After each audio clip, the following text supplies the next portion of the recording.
Sup guys, so previously we have talked about the chemical reactions of hydrocarbons. We know what combustion is. We know that the combustion has two categories, complete and incomplete. We know that combustion produces carbon dioxide from the carbon atoms, and it produces water molecules from the hydrogen atoms of the hydrocarbon. Generally, this is what complete combustion is all about. Previously we also talked about how to balance the combustion equations, and we were pretty much done with it. In today's video we're going to be talking about another set of reaction. Now this is really important, and this is the set of reactions known as the substitutions.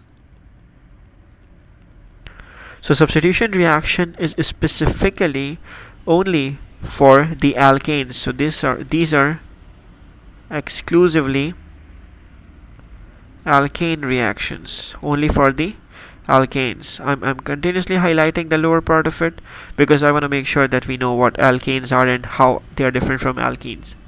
So substitution means that one atom comes in, the other atom leaves. So you're actually kind of replacing an atom with the other. Now we should know that normally we replace a hydrogen atom with a halogen atom. Now this is going to be really interesting for us. See, just hear me out and it becomes interesting. What happens in substitution is that when an alkane, for example methane being the alkane, if it reacts with halogen, now halogen, if you guys remember, halogen is chlorine, bromine, or iodine. If it reacts with a halogen atom, for example, it reacts with bromine, this is what bromine looks like. Br2 molecule means there are two bromine atoms. If it reacts with a halogen atom like this, what happens is that one of the hydrogen goes away and a bromine atom takes the spot. So the entire structure remains the same, like almost all the entire structure remains the same. Just one of the hydrogen leaves and a bromine atom takes its spot. What happens with the leaving hydrogen? It makes a HBr molecule, or you can say a hydrogen halide with the remaining bromine atom. Let me highlight it for you. So what's happening over here is you had two bromine atoms. Let's highlight them with two different colors.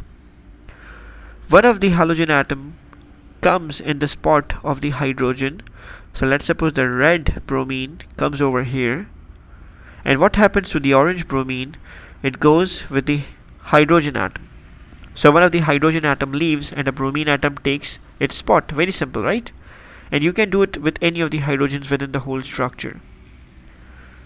Let's suppose you have a propane molecule.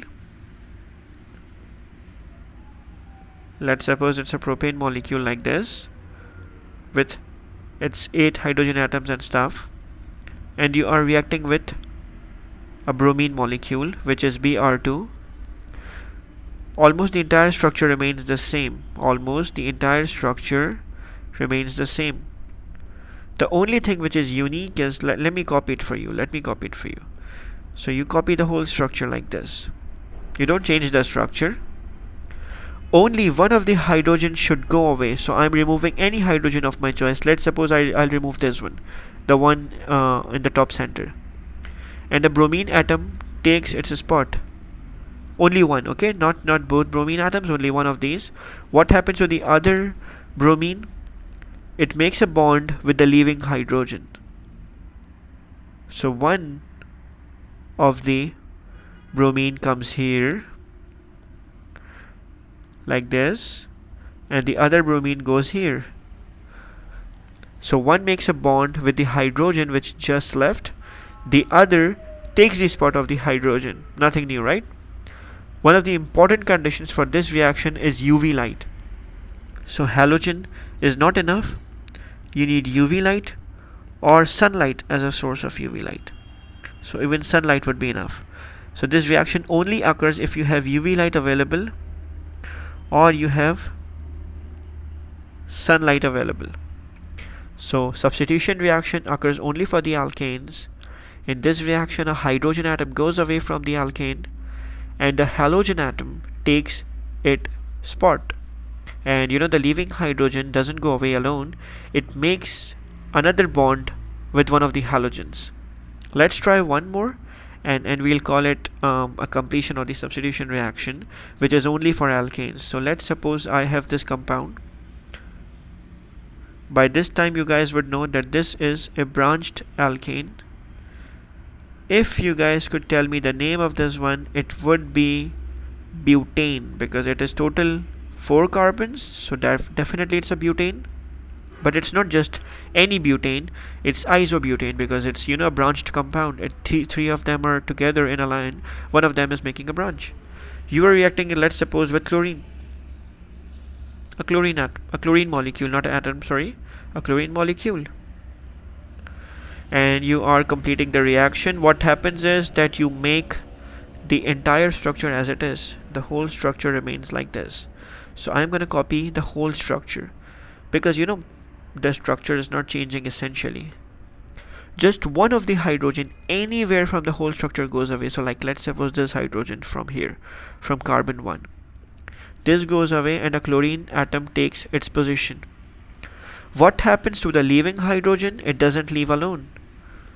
It leaves with another halogen, which was the other Cl atom, which did not get a chance to become a part of the main molecule, right? So one of the chlorine comes here, and another chlorine goes over here. And essentially, the whole structure remains the same.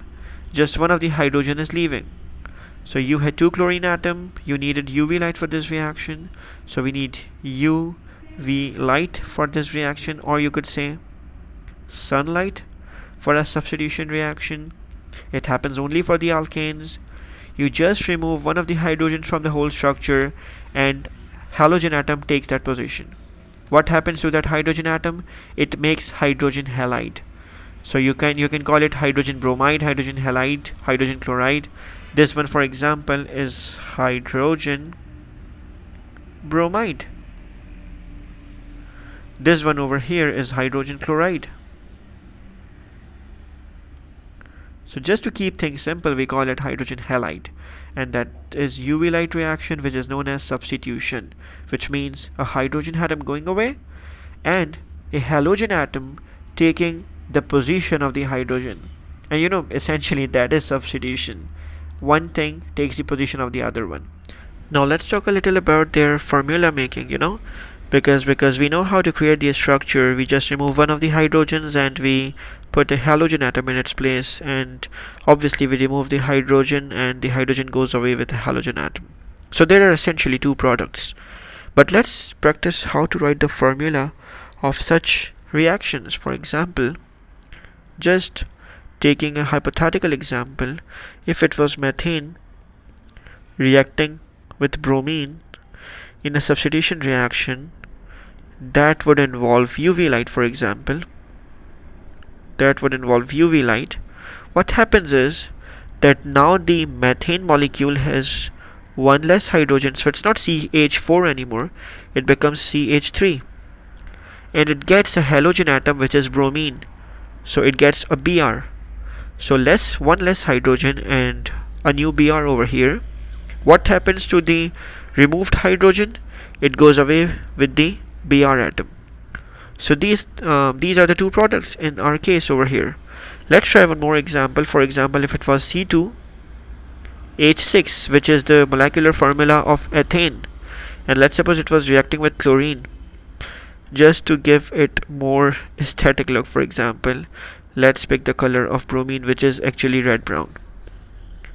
But let's suppose if it reacts over here and in the presence of UV light again. So I'm writing UV light again and again to just remind us that this is the condition over here. What happens? Now it's not C2H6, it becomes C2H5 because one less hydrogen. With one less hydrogen, it gets a halogen atom which is chlorine. And what happens to the removed hydrogen? It goes away with the Cl. So while we are doing the substitution reactions, we remove one of the hydrogens. So the formula has one less hydrogen and one added halogen. Similarly, for example, if it was C3H8, which is the molecular formula of propane, and if it was reacting with, let's suppose again, bromine in the presence of UV light again, what would be happening? The carbon remains the same. So here again the carbon remains the same, it's again C3. The hydrogen is not 8 anymore, it becomes 7 because 1 less. And what do we get in its position? We get a bromine atom. What happens to the removed hydrogen? It doesn't go alone, it goes with one of the extra bromine atoms. So you remove one of the hydrogens, carbon remains the same, and the removed hydrogen goes away with one of the remaining halogen atoms. So I hope this is clear for us, and in the next video we're going to be talking about the addition reaction, guys, so stay tuned.